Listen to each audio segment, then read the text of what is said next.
Hola, muy buenas tardes. Bienvenidos al nuevo podcast, el único podcast que necesitas. El día de hoy estamos acá en una entrevista acá con Marisol Pasalagua. Mucho gusto, buenas tardes. ¿Cómo te encuentras? Hola, buenas tardes, muy bien, ¿y tú qué tal? Mucho gusto. Mucho gusto. Yo estoy acá un poco cansado, pero pues todo bien. Ha sido un día un Ah, qué poco bien. activo, la verdad, para mí. Ok, muy bien. Bueno, vamos a empezar presentándote, cómo te llamas, a qué te dedicas y pues qué estudiaste, pues. Ok, claro. Bueno, mi nombre es Marisol Pasalagua Palacios.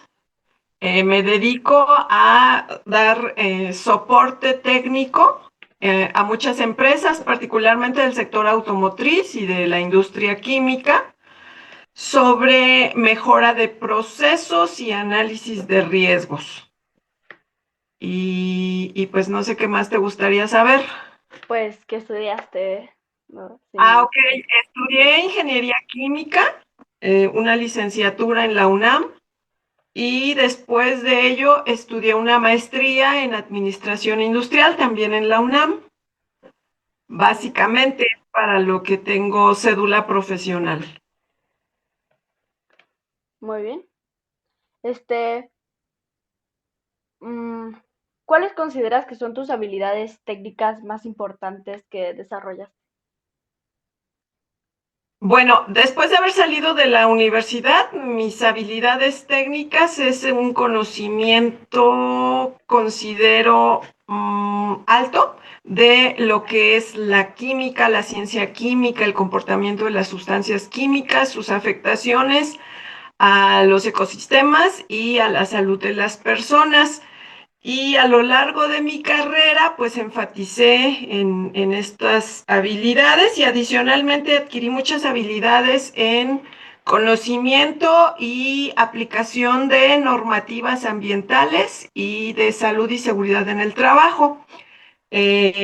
Básicamente, entiendo muy bien cuando leo una norma oficial mexicana sobre estos temas, cuál es el alcance, cómo se aplica y sobre los métodos de las tecnologías y de los procedimientos y procesos que estén implicados en esa norma. Muy bien. Este, ¿Qué empresas son tus clientes? Como asesor, he asesorado en los últimos años a Afton Chemical, que se encuentra en Querétaro, a Metalsa, la planta que se encuentra en Saltillo, a Yasaki, un grupo que pues es global, está en todo el mundo, pero yo atiendo a unas plantas de Durango, ATR, que también es un grupo muy grande a nivel mundial, yo atiendo una planta en Torreón, a Forjas y Maquinados, que es parte de un grupo muy grande multinacional que se llama Teneco. Yo atiendo la planta de Aguascalientes. En su momento también atendí a una planta de ZF en Querétaro, a Benchmark, que se encuentra en Jalisco. Se encontraba en El Salto, ahorita ya deben de haberse trasladado a una nueva instalación. Y de Elastomer Solutions, que también es un corporativo transnacional, y yo atendí a una planta en Zacatecas. Digo atendí porque este año ya no hemos tenido nada.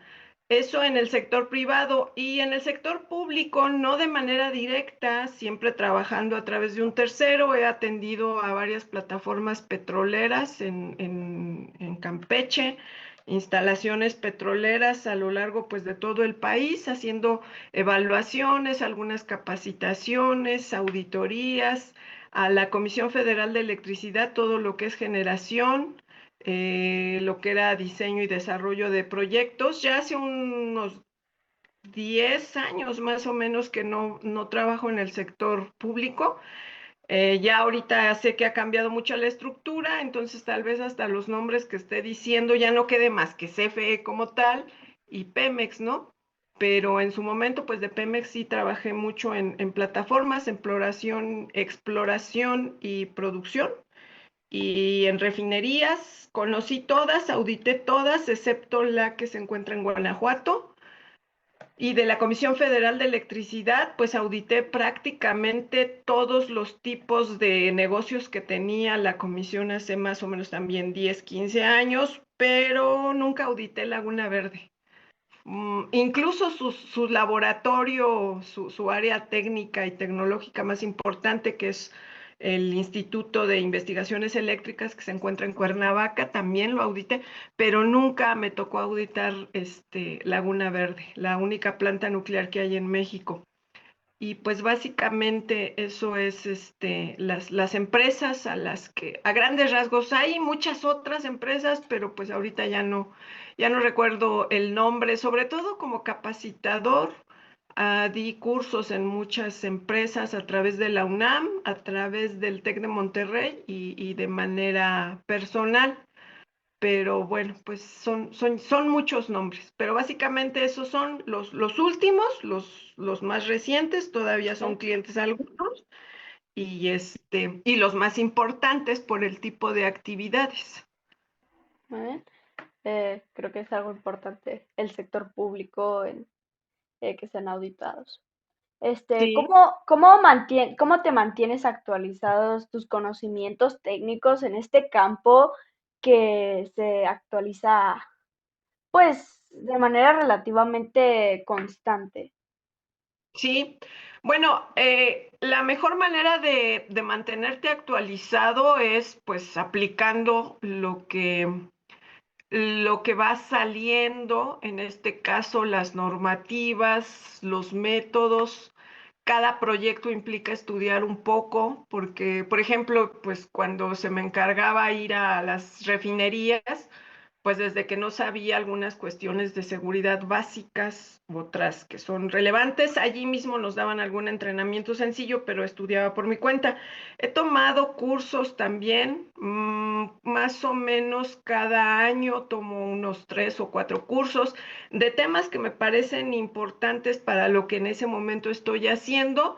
Me gusta mucho tomar capacitaciones sobre manejo de sustancias químicas, porque soy ingeniera química, tal vez, la naturaleza llama. Sobre sistemas de gestión, pues hay muchas modificaciones. Trabajamos básicamente con unos estándares ISO, la serie 14000 para seguridad, la serie 45000 para calidad, la 9000 y muchos otros que yo les llamo periféricos, que son normas de soporte para entender mejor las normas de aplicación. Entonces, pues de manera frecuente tengo que estar leyendo al menos cuando haces algún proyecto, porque lo mío no es siempre lo mismo. Cada proyecto es diferente, se me dan las bases que básicamente se trata de cuál es el problema que tiene la organización y con base a ello y la información que disponen y otra que yo investigo, pues es como llegamos a alguna solución o a alguna mitigación de los efectos del problema que estén viviendo. Entonces, todo esto implica pues siempre estar leyendo y actualizándose e insisto, adicionalmente pues las actualizaciones que algunos estándares que no son técnicos, pero sí son de gestión y que son importantes, pues se van haciendo. El año pasado tuvimos unas actualizaciones de todas las normas ISO de sistemas de gestión, unas enmiendas, y este año la ISO 14000 va a tener también varios cambios, entonces tendré que tomar algún entrenamiento y pues aplicarlo. Es la mejor manera de mantenerte actualizado. Los libros no lo dicen todo, hay que aplicarlo. Sí. Ujú. Hablando de eso, de tu trayectoria, experiencia laboral y tu trayectoria, que es lo que estábamos hablando de antes de esto, este, ¿nos podrías contar sobre tu primer trabajo después de graduarte como ingeniero químico? Claro. Bueno, mi trabajo, incluso antes de graduarme, fue de maestra en la UNAM. Fui maestra de cinética y catálisis, de fisicoquímica de ¿Nos superficies puedes y explicar de manera simple qué es eso? Porque no estoy entendiendo. sí, claro. Bueno, la cinética es la parte de la química que estudia la velocidad con la que ocurren las reacciones. Cuando tú mezclas dos sustancias, entre ellas puede haber pues una reacción, pero algunas son muy lentas y otras son muy rápidas. Eso depende mucho de algo que son energías, diferentes, no manifestaciones, sino diferentes maneras de manejar la energía, ¿verdad? Para que se den esas reacciones. Entonces, como decía, a veces son muy rápidas, a veces son muy lentas. En la industria química, pues es importante que tengan una velocidad adecuada, que no sea tan rápida para que pueda ser controlada, pero que no sea tan lenta como para que pueda ser explotada comercialmente la reacción. Digamos, por ejemplo, la formulación de un shampoo, pues antes de hacer toda la mezcla allí de ingredientes, tiene que haber una reacción de sustancias para que se cree lo más importante que es. Y en general, toda la industria química, pues es así, se basa en una reacción química que se lleva a cabo de manera controlada y que se puede de allí generar algún bien que es importante o relevante para la sociedad. Entonces, la cinética lo que hace es ayudarnos a determinar qué tan rápido va a ocurrir una reacción y entonces de qué tamaño necesitamos un reactor, una planta, sistemas de enfriamiento, todo aquello que sea necesario para que la reacción ocurra, insisto, de forma controlada y podamos generar un bien, ¿no? Por ejemplo, un shampoo, un jabón, un resistol, un pegamento, todo esto. Entonces, eso lo hacemos en un laboratorio midiendo a diferentes tiempos las concentraciones de productos y de reactivos y luego metemos allí algunas estadísticas básicas y podemos determinar los parámetros de la cinética, que son la constante de velocidad y cómo varía entonces la concentración en función del tiempo. Y la catálisis, cuando las reacciones son muy lentas y necesitamos acelerarlas un poco, pues entonces nosotros agregamos catalizadores. En la naturaleza, en nuestro cuerpo mismo ocurren muchas reacciones, no nada más químicas, sino bioquímicas. Y nosotros tenemos algo que se llaman enzimas, que son las que fungen como catalizadores. Muchas de estas enzimas se pueden utilizar a nivel industrial también para catalizar, para hacer más rápidas algunas reacciones y otras veces pues es necesario sintetizar catalizadores para poder mejorar la velocidad de las reacciones. Y de eso era de lo que yo daba clase en un laboratorio. Hacíamos mediciones de las concentraciones y de los tiempos de algunas reacciones para que los estudiantes entendieran pues cómo era el fenómeno de la cinética química y luego cómo era también la parte de la catálisis y revisábamos otras variables que se hace a nivel industrial. O sea, por ejemplo, el efecto de la temperatura, el efecto ya cuando se trata de reacciones en dos fases, cuando uno mete lo que se llama una cama allí de empaques en un reactor para que se haga más amplia la superficie de contacto y entonces las reacciones sean más eficientes. Todo ese tipo de cosas, cuando yo era, pues mis últimos años de estudiante y cuando salí de la universidad, fueron mi trabajo.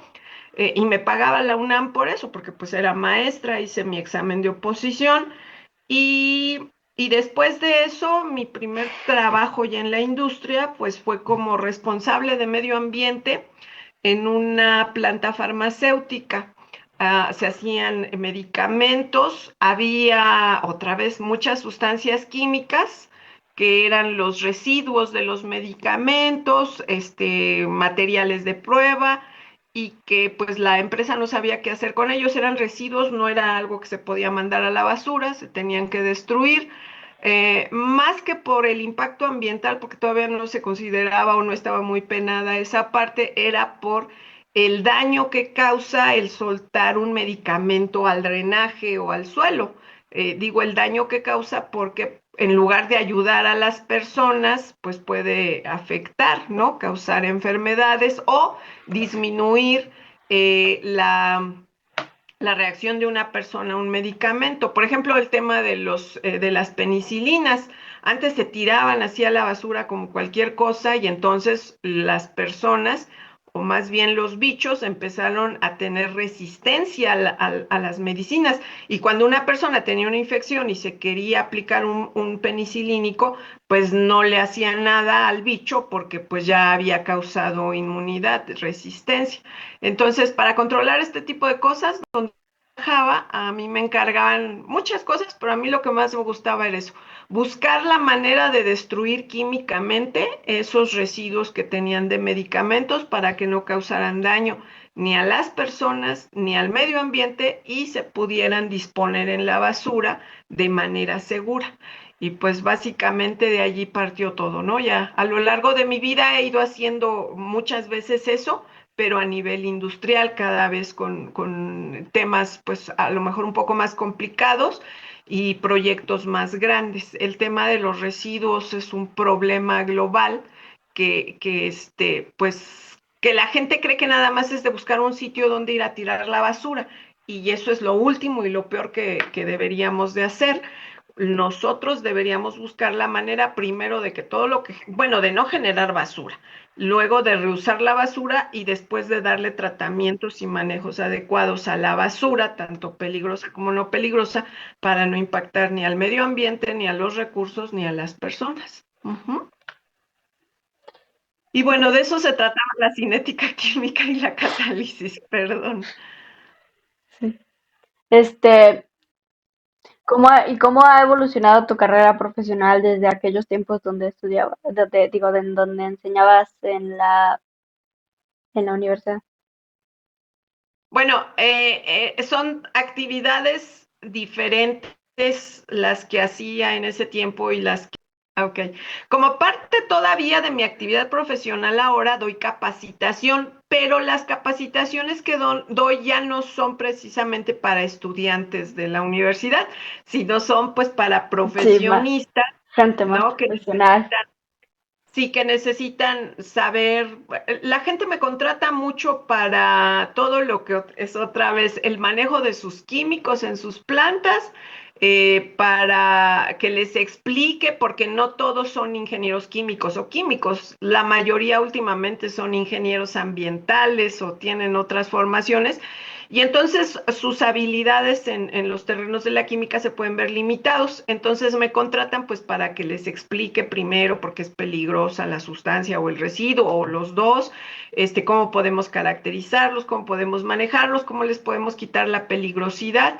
Y también se me contrata mucho para dar cursos sobre normativa, regulaciones, y todo lo que tenga que ver con requisitos legales, ambientales y de salud y seguridad en el trabajo.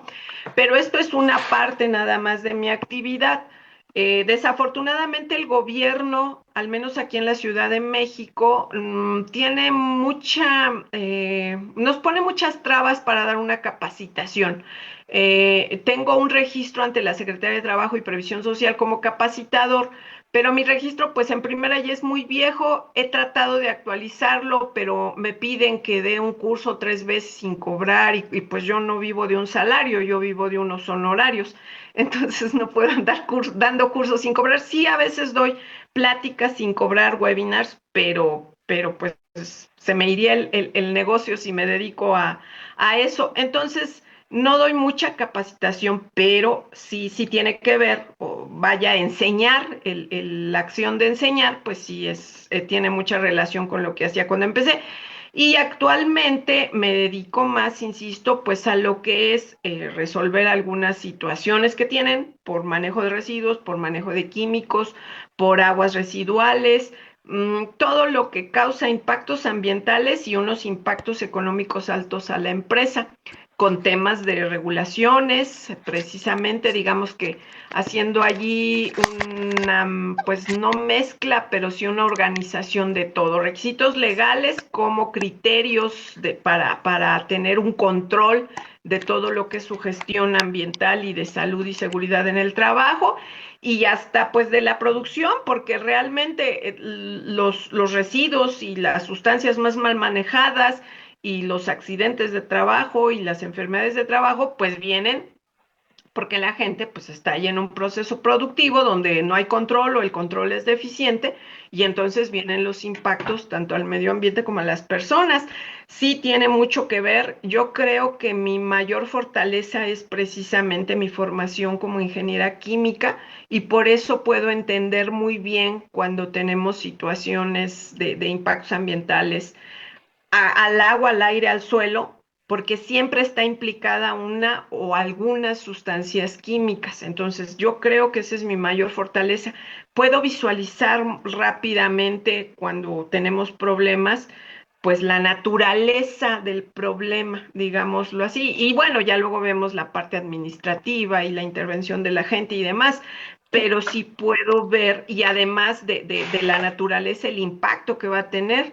O sea, hay sustancias que son cancerígenas, hay sustancias que son, que causan defectos en los hijos, teratogénicos, que causan mutaciones en la misma persona. Entonces, todo eso, pues digamos que mi formación como ingeniera química me permite visualizarlo. Y luego mi formación como máster en administración me permite ser, pues algunos dicen que cuadrada, yo considero y los clientes después lo aprecian mucho, que soy muy ordenada. Ajá, o sea, siempre llevo planear, hacer, verificar y actuar. Primeramente necesito toda la información para poder hacer un plan, lo reviso y ya después lo ejecutamos, lo reviso y corregimos, lo reviso y vemos desempeño. Entonces, en ese sentido, pues sí soy así muy, apegada a lo que es el proceso administrativo básico. Entonces, yo uso mucho mi formación como ingeniera química y como maestro en administración en mi trabajo. No estoy alejada de ello. Algunas personas dicen, ¿cómo es ingeniera química? Pero luego hace cosas ambientales. Si hay ingenieros ambientales, pues sí, sí los hay, pero yo creo que el ingeniero ambiental como un todólogo fracasa. Necesita opinión muy fuerte de un biólogo, por ejemplo, que sería también alguien que yo creo que tiene sus fortalezas en el tema ambiental, y de un químico o de un ingeniero químico, para que ahora sí él con exactamente no sé cuál es la característica de un ingeniero ambiental, o sí, cuál sea su fortaleza, porque siento que les dan mucho de todo, pero pues no, algo así fuerte, ¿no?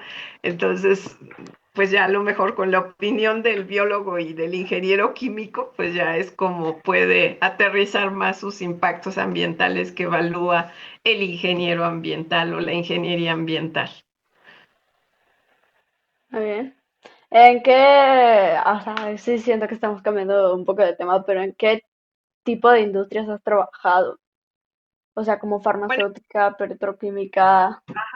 empecé en la farmacéutica y después tuve como 3 años más o menos, estuve como pues subcontratado porque no era trabajador en un despacho que tenía muchísimos clientes de todos los ramos. Esa etapa de mi vida profesional me gustó mucho.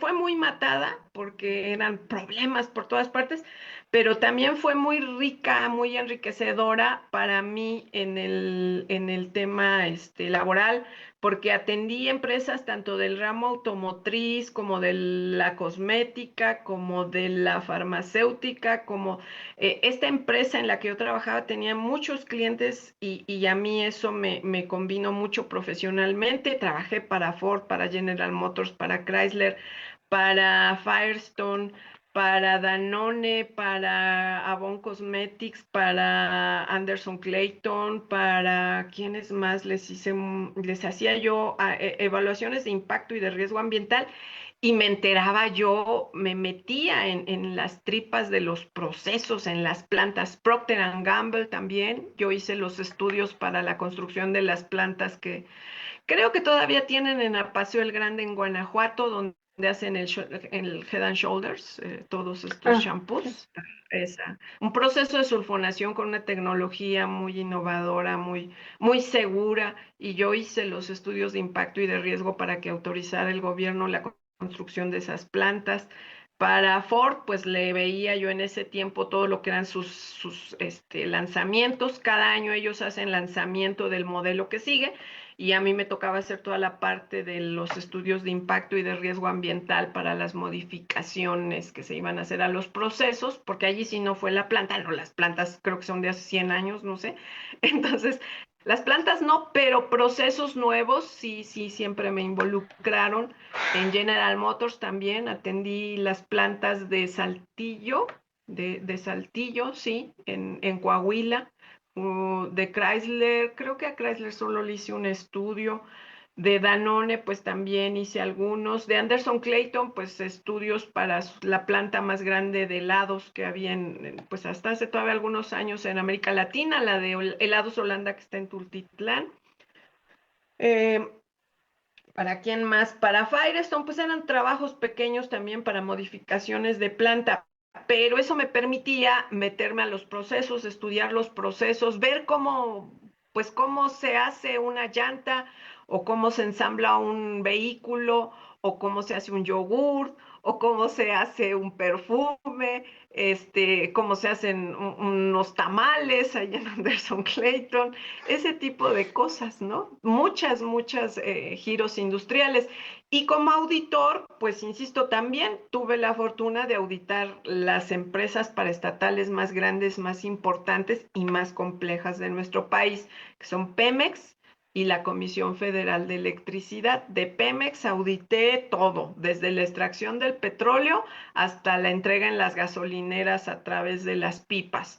De la CFE, insisto, lo único que me faltó fue la generación de energía nuclear en Laguna Verde. Pero de allí también audité todo, la generación en termoeléctricas, hidroeléctricas, plantas que se usan para cuando hay momentos así en que se dispara mucho la demanda y se quiere ir la luz, así como que ves que tus focos van y vienen, allí entran unas plantas de combustión pequeñas que tienen en las estaciones de regulación, ya no tanto en las de generación, para que el suministro no se vaya, ¿no? Siga dándose energía. Últimamente muchas fallas, pero bueno, ya son más temas administrativos que otra cosa. Ujú.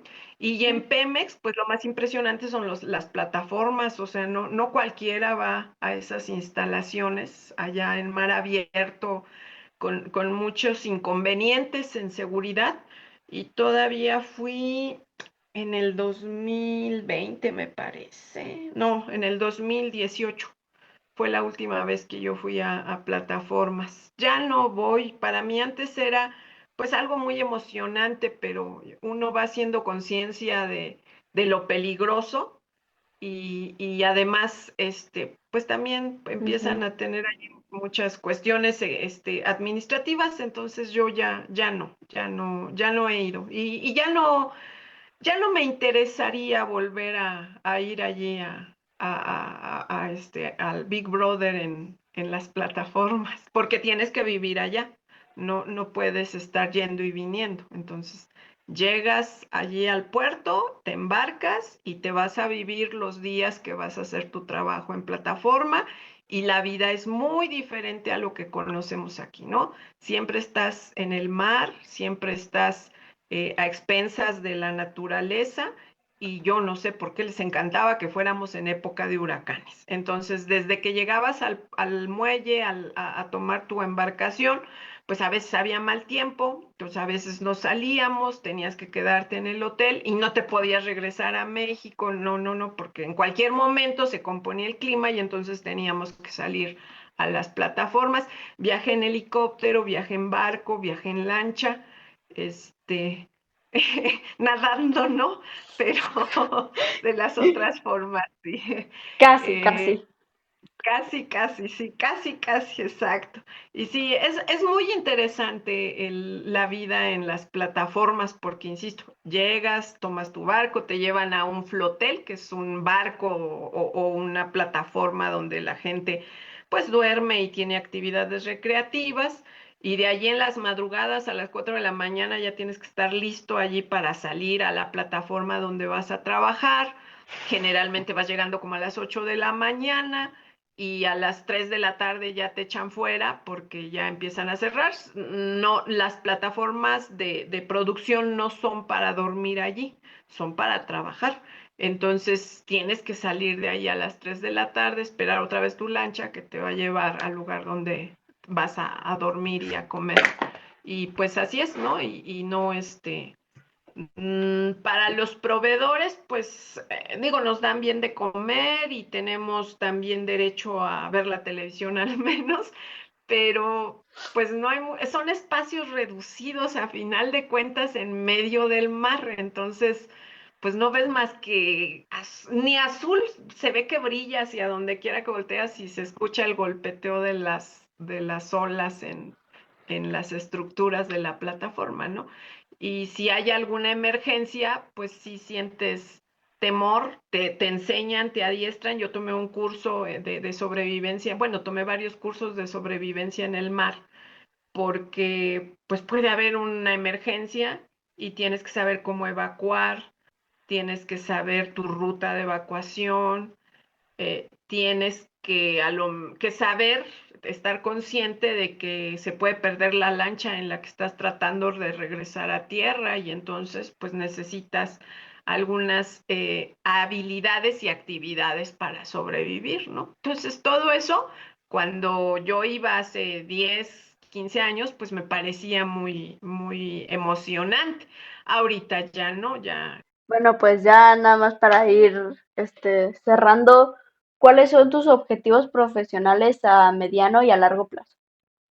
Bueno, mis objetivos profesionales a mediano plazo, me he hecho activista.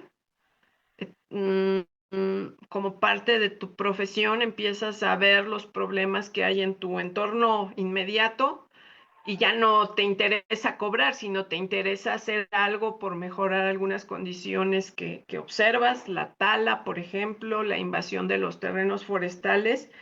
Me he hecho activista y me gustaría mucho tener éxito en alguno de mis denuncias, Sí, porque ojalá. no hace nada, pero bueno, eso no depende ya de mí. Y también me gusta mucho capacitar. Insisto, pues es parte del negocio y me gustaría que me pagaran, pero cuando no es así, de hecho ya lo estoy haciendo desde hace unos 3 meses, doy webinarios gratuitos la primera semana del mes sobre temas que considero, por lo que veo y por lo que me contratan, considero que son importantes para la industria, muy básicos, cualquiera los puede Eh, entender. para Les nuestros doy. espectadores, dónde lo podrías encontrar? ¿Dónde te lo podrían encontrar? Bueno, yo invito a la gente a través de mi WhatsApp, a través de las redes sociales, de LinkedIn, que es una red social para LinkedIn, sí, yo profesionistas, sé. a través de mi Facebook y a través de mi WhatsApp. Así es como Ujú. yo invito a las personas. Desafortunadamente, como es gratis, la gente cuando tú le regalas algo no le da un valor. Entonces, yo doy un curso, bueno, no un curso, una plática gratis de 1 hora la primera semana del mes y la última semana del mes doy un curso para esos que se sienten bien pagando. Entonces, pues que paguen, si les gusta, si así se sienten mejor. Y qué otra cosa. En ese sentido me gusta compartir, me llegan a invitar mis maestros, porque todavía viven algunos de mis maestros, a escribir para algunas revistas. Ayer precisamente me habló uno de mis profesores de la universidad que le ayudara con un artículo, con un trabajo sencillo para una revista que él está dirigiendo, una revista especializada en tecnología ambiental. Y a veces me invitan también pues a dar pláticas en la UNAM porque es mi alma mater y porque pues todavía están mis maestros también allí dando algunas clases, ¿no? Entonces me invitan a que dé algunas pláticas a sus estudiantes. Eh, ¿Qué más me gusta? Me gusta mucho ahora con el tema de la sustentabilidad que dicen o sostenibilidad, pues me gusta mucho empujar la mejora de procesos porque no se trata de limpiar la basura y de enterrarla, sino de no generarla. Entonces también estoy metiéndome allí.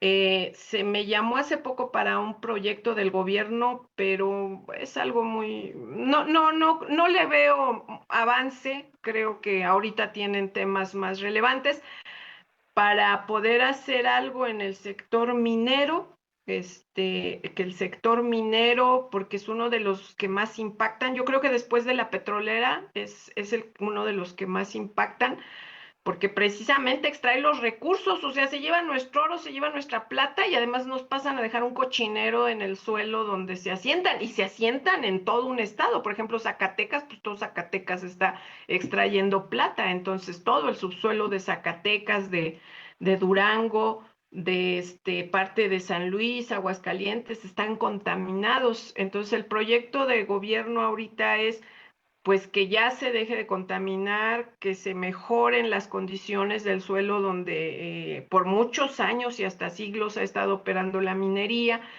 y que se compense a las personas que viven por allí, porque son las personas generalmente más pobres, las que están muy cerca de estos lugares donde se extraen recursos así a gran escala. Es bien, pues triste, es lamentable que las personas, las comunidades que viven allí cerca son las personas más pobres, son las personas más enfermas a consecuencia del impacto ambiental que causan estas empresas. Y entonces, pues el gobierno tiene la buena intención de hacer algo para que mejore esta condición, pero pues apenas es algo así muy, muy platicado. Y yo creo que si se hace, pues va a ser mi propósito de mediano y largo plazo, porque eh, hablan de un programa de revisión frecuente del desempeño de estas empresas. Y bueno, cuando yo empecé hace veintitantos años a trabajar, se hablaba de un programa para toda la industria en general, que era, se le conoce como industria limpia, que es un cumplimiento legal de manera voluntaria y a través de procedimientos con la Semarnat de las empresas, para que por lo menos cumplan con nuestras normas, nuestras regulaciones. Pero tiene casi 30 años el programa y todavía siguen aprendiendo. Entonces, por eso yo digo que si este otro programa que el gobierno tiene intención de instaurar progresa, pues ese va a ser mi propósito de mediano y largo plazo, ¿no? Porque pues a lo mejor van a ser 30 o 40 años de aquí en adelante para que funcione, para que se mejore el programa. Entonces, pues yo diría que sería uno de mis propósitos Muy bien, profesionales. sí. Y ya por último, bueno, por antes de último, ¿qué mensaje le dejarías a los oyentes que estarían interesados en seguir un camino similar al que tú tomaste? Bueno, ok. Yo en general a todas las personas, sobre todo a los jóvenes, a los niños, pues les recomiendo que tomen la decisión de su futuro pensando en lo que les gusta, más que en lo que les conviene. Porque cuando tú haces lo que te gusta y te pagan por ello, allí te das cuenta de la conveniencia, ajá, de lo que estás haciendo. Entonces, no pensemos mucho en qué voy a tener trabajo. Ay, es que tengo que ser astronauta porque pues eso es lo que es del futuro, o tengo que ser ingeniero en sistemas porque eso es lo del futuro. No, tú piensa en lo que te gusta y entonces ya de allí haz una actividad profesional relacionada con eso, y entonces te va a convenir. Eso es lo que yo les recomiendo. Cuando yo tomé la decisión de estudiar ingeniería química, no sabía mucho lo que me convenía, pero sí sabía que me atraía, que me gustaba la química. Entonces, pues yo me siento muy emocionada cada que hago una revisión de alguna situación. A lo mejor para el cliente no es muy emocionante, ¿verdad? Porque tiene un problema, pero para mí siempre es muy emocionante empezar precisamente a revisar toda esa parte de lo que tiene en su planta, las sustancias químicas, las condiciones, los trabajadores, y entonces a partir de mi conocimiento básico de química, pues empezar a plantear qué es lo que está ocurriendo en su planta y por qué tiene alguna situación de gente enferma o de gente intoxicada, o hasta como les digo, así como casi apariciones, ¿no? Un humito y toda la gente allí. Bueno, no es que haya pasado, pero allí ya dramatizo yo, ¿no? De repente salen así emisiones y las personas piensan primero que son brujerías o que es magia y no piensan en la química. Y a mí me es muy emocionante, pues yo no, yo siempre primero pienso en la química, en las reacciones químicas y bueno, pues ya agotamos primero esa parte y ya luego pensamos en la magia y en la brujería. Entonces, Sí. yo les recomiendo, hagan y escojan su vida profesional en función gusta. Y entonces les va a convenir, lo van a disfrutar mucho y van a ser muy buenos en su terreno. Bien, pues muchas gracias. Antes de ya cerrar y acabar por el día de hoy, pues nada más para finalizar, ¿cómo te pueden contactar las personas que te querrían conocer más o así tus redes sociales, pues? No. Bueno, me pueden encontrar como Marisol Pasalagua Palacios en LinkedIn. Me ¿Bien? pueden encontrar como Camse con doble A en Facebook. ¿Sí? Y hacemos mucha publicación de lo que hacemos, de los servicios. Y bueno, ya ahí están mis datos adicionales, correos electrónicos, en LinkedIn está toda mi información. Muy bien. Pues muchísimas gracias por estar aquí, muchísimas gracias por explicarnos y tratar de resumir un poco esta parte del negocio profesional que es bastante complicada. Muchas gracias por estar aquí y nos vemos próximamente. No se olviden de darle like y suscribirse si quieren más videos. Sustancias, ¿cómo se llama? Ay, perdón, se me fue ahorita el nombre. Yo prefiero ir Ah, a Six Flags a emocionarme y ya no ir a emocionarme allá. Sí, exacto. sí. Así es.